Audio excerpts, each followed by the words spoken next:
ধারাবাহিকের আগামী পর্বতে আমরা দেখতে চলেছি আলোর মন ভালো করতে আজ আলোর হাত ধরে সিঁড়ি দিয়ে এক পা এক পা করে আলোকে নিচেতে নামাচ্ছে রোশনি। রোশনি আলোকে বলে, চলো বৌদি ভাই নিচে চলো, নিচে গিয়ে আমরা সবাই মিলে কত আনন্দ করব, আড্ডা মারবো।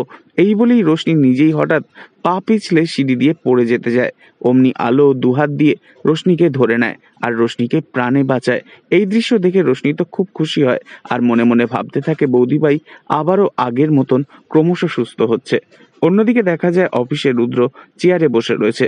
তখন মেঘা রুদ্রকে বলে, কুসুমপুর বলে একটা জায়গা আছে, ওখানে আমি একটা স্টুডিও সেট আপ বানাতে চাইছি, আপনি একটু যাবেন আজ আমার সাথে? তখন রুদ্র মেঘার মুখের দিকে তাকায় আর মেঘার আদব কায়দা চালচলন মোটেও পছন্দ হয় না রুদ্রর। তবে কি আগামী দিনে রুদ্র মেঘার ষড়যন্ত্রে পা দিয়ে ফেলবে? কিভাবে আলো রক্ষা করবে তার স্বামীকে মেঘার হাত থেকে? নেক্সট আপডেট জানতে অবশ্যই সাবস্ক্রাইব করে রাখবেন। ধন্যবাদ।